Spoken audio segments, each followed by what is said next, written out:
ये सारा मसला हो जाता है। और फिर औरतें आती हैं, मुझे नहीं मालूम यहाँ पर ये सिस्टम है या नहीं है, लेकिन बहुत सारे जगहों पर ये सिस्टम देखा गया।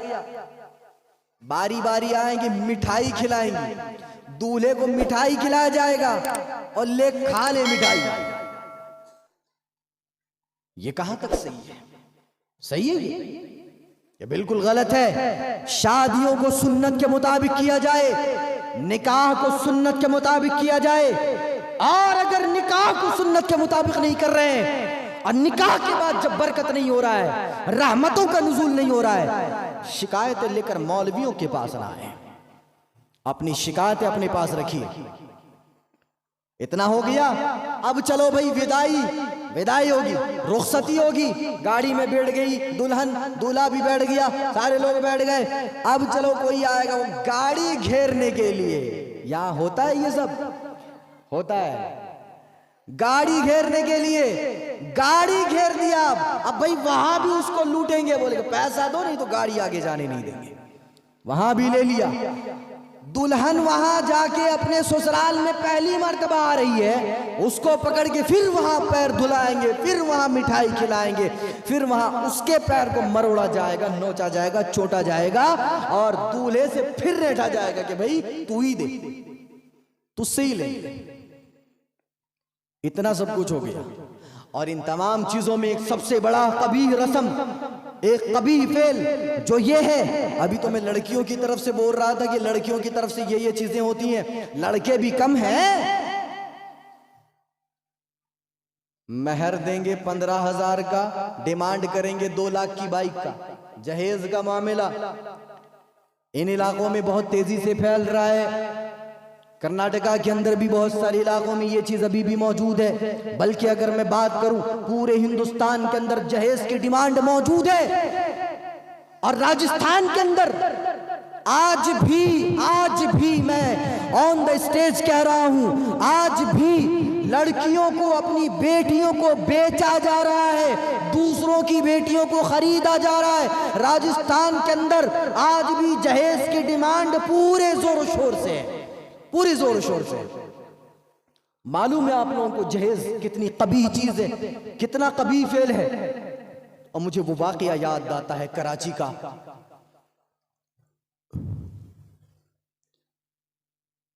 एक बूढ़ा जिसकी 2 बेटियां थीं, बेटे नहीं थे उसको, उसी ने ये वाकया बयान किया कि मेरी 2 बेटियां, पहली बेटी उम्मे कुलसूम और दूसरी बेटी आबिदा, ये दोनों बेटियां बड़ी खूबसूरत, बड़ी खूबसूरत और हसीनो जमील, सोमो सलाह की पाबंद, नमाज की पाबंद, ये तमाम चीजें। और वो जो बूढ़ा था वो गांव का चौधरी था। रिश्ते आते थे और रिश्ते आने के बाद रिश्ते चले भी जाते थे। लोगों को मालूम होता था कि फुला चौधरी के घर में बेटी मौजूद है, लोगों को मालूम होता था कि फुला चौधरी के घर में बेटी मौजूद है, बड़ी खूबसूरत और खूबसूरत है।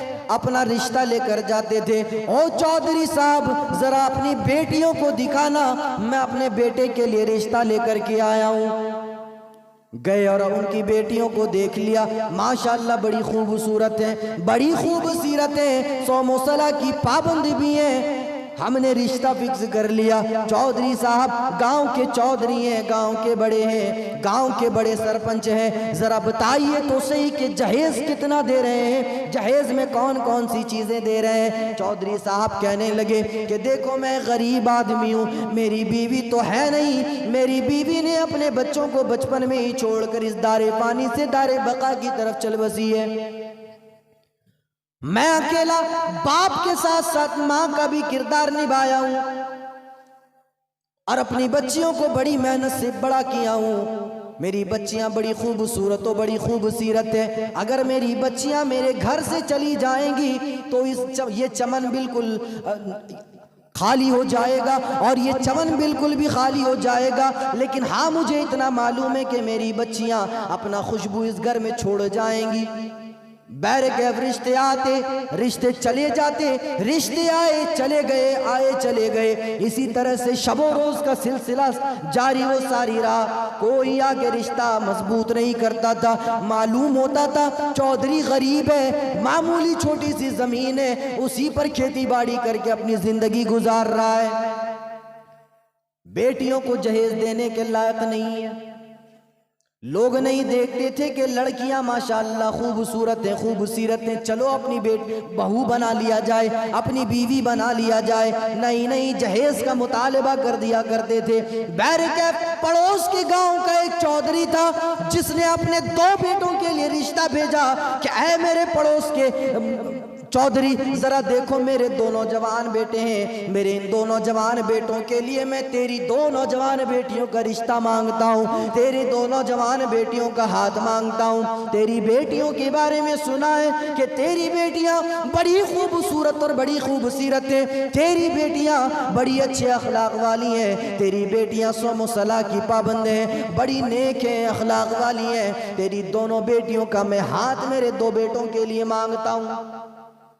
पड़ोस के चौधरी ने रिश्ता भेजा और रिश्ता भेजने के बाद रिश्ता पक्का भी हो गया, शादी की डेट भी फाइनल हो गई। शादी के दिन लड़के वाले एक बड़ी बारात लेकर के लड़की वालों की तरफ आए और ये जुल्म किया, एक बड़ी बारात लेकर के लड़की वालों की तरफ आए। दोनों भाई, दोनों लड़के दूल्हे के रूप में सजे हुए हैं, शेरवानियां पहनी हुई हैं, टोपी पहने हुए हैं और सहरा सजा हुआ है। दोनों लड़के गाड़ी से उतरे और अभी गए निकाह करने के लिए। निकाह खानी भी हो गई। निकाह खानी के बाद ईजाब कबूल भी हो गया।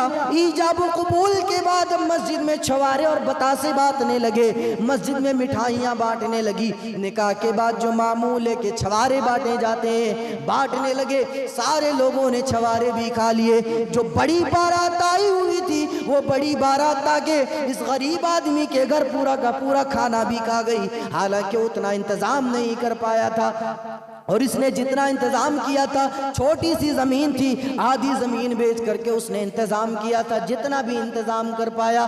बैरकैफ इतना सारा मामला हो जाने के बाद उसने अपनी बेटियों को तैयार करने के बाद बेटियों को विदा करने लगा। विदा करने के लिए वो माँ मौजूद नहीं है जो माँ ये सीने से लग कर कह सके कि ऐ मेरी बेटी, जहां जा रही हो वही तुम्हारा असल घर है, जहां जा रही हो वहां सास ससुर के साथ माँ बाप की तरह रहना, वहां ननद के साथ बहन जैसा सलूक करना, अपने शौहर की इताअत और फरमा बरदारी करना। ये बेहतरीन कलिमात कहने के लिए आबिदार उम्मे कुलसूम के पास उनकी माँ मौजूद नहीं है, उनकी माँ मर चुकी है। बैरकैफ दोनों बहनें जनान खाने में मौजूद हैं, दोनों बहनें औरतों की महफिल में बैठी हुई हैं। इधर पड़ोस के गांव का चौधरी आया।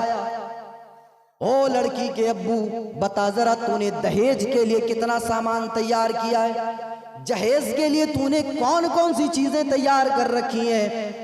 चौधरी कहता है, लड़कियों का बाप कहता है, ऐ मेरे भाई, तू भी चौधरी है, मैं भी चौधरी हूँ, लेकिन तेरी चौधराहट का मामला ये है कि तू बड़ा अमीर है, मेरी चौधराहट का मामला ये है कि मैं गरीब हूँ। मैंने बस इतनी सी तैयारी की है। वो चौधरी कहने लगा कि तू तो ऐसे जहेज का सामान दे रहा है जैसे कि तू इंसान की बच्ची नहीं बल्कि बिल्ली की बच्चियां विदा कर रहा है। इतना सा जहेज का सामान, इतना समय लूंगा? मैं सोचा कि तू भी चौधरी मैं भी चौधरी, तेरे साथ रिश्ता मजबूत कर लूं तो मेरी इज्जत बढ़ जाएगी, लेकिन यहां तो मसला ही उल्टा है। तू तो कोई चीज देने के लिए तैयार ही नहीं है, उल्टा जो मेरी इज्जत है बची कुची उसको भी तू खाक में मिला देगा। ऐसा कर, मैं तेरी बेटियों को ले जाने के लिए तैयार नहीं। अल्लाह अकबर।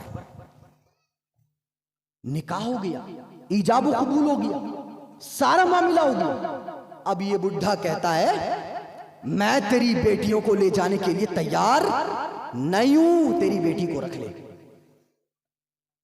लड़कियों का बाप कहता है, ऐ मेरे भाई, जितनी मैं दे सकता था दे रहा हूं, बाकी मेरी आधी जमीन जो बची हुई है मैं उसको भी बेच करके तुझे दे दूंगा। ऐ मेरे भाई, थोड़ी सी जमीन मेरी बची हुई है, मैं बाद में उसको बेच करके तुझे जहेज का सामान दे दूंगा, लेकिन फिलहाल तो मेरी बेटियों को यहाँ पर न छोड़ के जा। मेरी दो मासूम कलियां हैं, मेरी दो ये मासूम बच्चियां हैं जिन्हें मैं अपनी जान से ज्यादा प्यार करता हूँ, जिनकी एक मुस्कुराहट के लिए मैं अपना वजूद पूरा बेचने के लिए तैयार हूं। वो चौधरी कहता है कि नहीं नहीं, हम तेरी बेटियों को ले जाने के लिए तैयार नहीं है। और वो जो दो दूल्हे बन करके आए थे, वो दोनों दूल्हे खड़े होकर के तमाशा देख रहे हैं। ये नहीं कह रहे हैं कि अब्बू ठीक है छोड़ो जाने दो, हम जहेज नहीं लेंगे। वो दोनों लड़के भी जहेज के मुंतजिर हैं कि कहीं से कुछ बड़ा सा अमाउंट मिल जाए, बड़ा जहेज मिल जाए। अब देखिए अंजाम क्या हुआ। लड़कियों का बाप अपने सर से पगड़ी उतारता है और सामने वाले चौधरी के कदमों में रख देता है। ऐ मेरे भाई, मैं मेरी बच्चियों के सुख का, मेरी बच्चियों की खुशी का तुझसे भीख मांगता हूँ। मेरी चौधराहट, मेरी इज्जत, मेरी पगड़ी मैं तेरे कदमों में डाल रहा हूँ, लेकिन ऐ मेरे भाई, मेरे बच्चियों को ऐसे छोड़ के ना जा। जहाँ पर खुशियों का माहौल बनना था वहां पर ये अभी मातम छाएगा। अब देखिए आगे क्या हुआ। वो चौधरी अपने पैर से उसके पगड़ी को रोन देता है, कहता है कि जा, मैं तुझे नहीं मानता, तेरी बेटियों को ले जाने के लिए भी तैयार नहीं। यहां पर मामला क्या हुआ। एक बेटी, छोटी बेटी आबिदा, ये सारा मंजर देख चुकी थी, जनान खाने से सारा मंजर देख चुकी थी। गई अपने रूम में जाने के बाद उसने चाकूली छुरा ली और छुरा लेने के बाद उसने अपने गर्दन पर चला लिया। छोटी बेटी आबिदा ने छुरा लिया और छुरा लेने के बाद उस छुरे को अपने गर्दन में चला लिया। बाप दौड़ता दौड़ता आया, ऐ मेरी बेटी आबिदा, ऐ मेरी कलेजे की टुकड़ी, ये तूने क्या कर लिया? ऐसे तो तू हराम मौत मर जाएगी। मैं अभी डॉक्टर को बुलाता हूँ। बाप डॉक्टर को बुलाने के लिए गया, लेकिन यहाँ पर खून तेजी से बह चुका था, इसीलिए छोटी बेटी आबिदा मर गई, इंतकाल कर गई। बाप ने अपनी बेटी को सीने से लगा लिया। बाप गया, गुस्से में गया और बदला लेने की हवस, बदला लेने की आग उसके दिल में थी। गया अलमारी से पिस्तौल निकाला, अलमारी से बंदूक निकाला और अपनी बड़ी बेटी की तरफ तान दिया। और बड़ी बेटी की तरफ तानने के बाद बड़ी बेटी ने ऐसे करके किया, और ऐसे करने के बाद जो दुल्हन चूड़ियां पहन के रहती है, दुल्हन की हाथ मेहंदी से सजी हुई रहती है, जैसे ही ऐसे किया, बाप ने बंदूक चला दी। और जैसे ही बंदूक चलाई, आप पढ़िए और मुताला कीजिए और इस वाक़ये की तहकीक कीजिए। बंदूक की गोलियां हाथ में पहनी हुई चूड़ियों को तोड़ते हुए बड़ी बेटी उम्मे कुलसूम के सीने में जा लगती है। बड़ी बेटी भी वहीं पर ढेर हो जाती है। ये सारी चीजें क्यों कर पेश आ रही हैं और ये सारी चीजें क्यों पेश आ रही हैं? ये चौधरी दोबारा बाहर गया। बाहर जाने के बाद उस चौधरी को भी कनपट्टी पर बंदूक तान दिया। जो जहेज का मुतालबा कर रहा था, उस चौधरी के कनपट्टी में बंदूक तानने के बाद उसको भी वहीं पर ढेर कर दिया, उसको भी मार दिया। और फिर वो दोनों दूल्हे जो बन करके आए थे, दोनों भाइयों की तरफ भी बंदूक तान करके दोनों को मार दिया। जहेज की लानत और जहेज की नहुसत और जहेज की खराबियों को देखिए कि किस तरह से जहेज की वजह से एक ही महफिल में, एक ही मजलिस में, जहां पर शामियाने बजने थे, जहां पर शादियाने बजने थे, जहां पर डफ बजने थे, जहां पर खुशियों का माहौल होना था, जहां पर फूल की बारिशें होनी थी, जहां पर मिठाइयां खानी थी, जहां पर मुर्ग मुसल्लम तोड़ने थे, वहां पर 5-5 अम्वात हो जाते हैं सिर्फ इसी जहेज की नहुसत और इसी जहेज की बिना पर। कहाँ जी रहे हैं हम लोगों के गांव में, हम लोगों के इलाके में, और हम लोगों के साथ ये मामलात पेश नहीं आए ना, इसीलिए हम जहेज का मुतालबा करते हैं और जहेज को खत्म करने के बारे में नहीं सोचते। और कहो इनसे कि भाई जहेज न लो, हमारे एक के ना लेने से क्या जहेज का खातिमा हो जाएगा? और सब ले रहे हैं हम भी लेंगे। ये डायलॉग बाजियां होती हैं। और मीर तकी मीर का वाकया किसने नहीं सुना?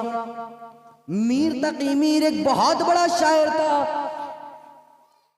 बहुत बड़ा अदीब था, बहुत बड़ा शायर था। इसकी एक अकलौती बेटी थी, जवान हो गई, बेटी बड़ी हो गई, शादी की उम्र होने लगी।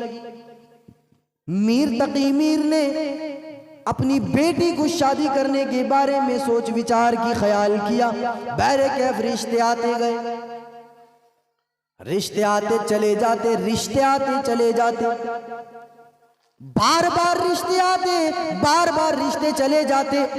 समझ में नहीं आ रहा था क्या करें। मामला बिल्कुल साफ था, मामला बिल्कुल क्लियर था। क्या मामला था? यही कि जहेज का सामान तैयार नहीं हो रहा है, इसलिए मीर तकी मीर की बेटी का भी निकाह कहीं नहीं हो रहा था। बैरकैफ एक आदमी रिश्ता भेजता है, मीर तकी मीर हाँ कर देता है। अपने घर को गिरवी रख करके, अपने घर को गिरवी रख करके पैसे लेता है, जहेज का सामान तैयार करता है। शादी के 5 दिन पहले जहेज की लंबी चौड़ी लिस्ट आती है कि देखो शादी का माहौल है, ऐसा करो कि तुम जहेज की ये सारी चीजें तैयार कर लो, हम शादी के दिन ये सारी चीजें लेकर के आएंगे। मीर तकी मीर ने सारे जहेज के सामान तैयार कर लिए। बेटी को शादी के दिन सुर्ख जोड़े में, सुर्ख सूट में उसने विदा कर दिया। बेटी ससुराल ला गई और ससुराल लाने के बाद किसी ने बेटी के कान में ये खबर कर दी कि ओ मीर तकी मीर की बेटी, तेरे बाप ने अपना घर बेच दिया तेरे घर को बसाने के लिए, उसने अपना घर बेच दिया तेरे घर को बसाने के लिए। मीर तकी मीर की बेटी परेशान हो गई। मीर तकी मीर की बेटी शजदर हैरान रह गई। उसको सख्त सदमा लगता है, सख्त अटैक पड़ता है। उस रात अटैक पड़ता है जिस रात का हर लड़का लड़की को बेसब्री से इंतजार रहता है, हर लड़के को भी इंतजार रहता है और हर लड़की को भी इंतजार रहता है। उस रात उस लड़की को अटैक पड़ता है, उस रात उस लड़की को सदमा पहुंचता है और उसी रात वो वहीं पर इंतकाल कर जाती है, बिस्तरे ज़िफ़ाफ़ में इंतकाल कर जाती है, मर जाती है। सुबह फजर की अजान से पहले पहले मीर तकी मीर के कानों में आवाज गई, ओ मीर तेरी बेटी का इंतकाल हो चुका है, तेरी बेटी मर चुकी है, तेरी बेटी जिंदा नहीं है। मीर तकी मीर किसी तरह से अपने घर से ससुराल लाया, अपनी बेटी के ससुराल लाया। आके क्या देखता है, हाय हाय जहेज लेने वालों सुनो क्या अंजाम हुआ, उस बाप पर क्या गुजर रही होगी जिस बाप ने अपनी आंखों से ये मंजर देखे होंगे। उस बाप के कलेजे का क्या आलम हुआ होगा जिस बाप ने अपनी आंखों से अपनी नौजवान बेटी का जनाजा उठते देखा हुआ होगा। जरा देखे मीर तकी मीरा के अपनी बेटी को देखता है, क्या देखता है कि जिस सुर्ख कपड़े में, जिस सुर्ख सूट में उसकी बेटी विदा हुई थी, जिस सुर्ख कपड़े में उसकी बेटी विदा हुई थी, रुखसती हुई थी, ससुराल वालों ने उसको भी उतार दिया और सफेद कपड़ा, सफेद चादर उसकी बेटी के ऊपर पहना दिया। अब वैसे के वैसे खटिया में पड़ी हुई है, सफेद कपड़ा उसके ऊपर पहना दिया। मीर तकी मीर ने अपनी बेटी के चेहरे से वो सफेद कपड़ा हटाया, अपनी बेटी के पेशानी का बोसा लिया और पेशानी का बोसा लेने के बाद उसने अपनी जिंदगी का आखिरी शेर कहा। और आखिरी शेर उसने क्या कहा, अब आया ख्याल आराम जा इस नामुरादी में, अब आया ख्याल आराम जा इस नामुरादी में, कफन देना तुझे भूले थे हम असबाब शादी में। ओ मेरी बेटी सारी चीजें तो मैंने तुझे जहेज में दे दिया, लेकिन यही एक वाहिद कपड़ा था, कफन का कपड़ा, जो मैंने तुझे जहेज में नहीं दिया, जो तेरे ससुराल वालों ने दिया। ये किस चीज की नहुसत है और किस चीज की खराबी है? जी तमाम बातों से क्या मालूम हुआ, इन तमाम बातों से ये मालूम हुआ कि हम अपनी शादियों में इस चीज को खत्म करें, सुन्नत रसूल सल्लल्लाहु अलैहि वसल्लम के मुताबिक अपनी शादियों को गुजारने की कोशिश करें।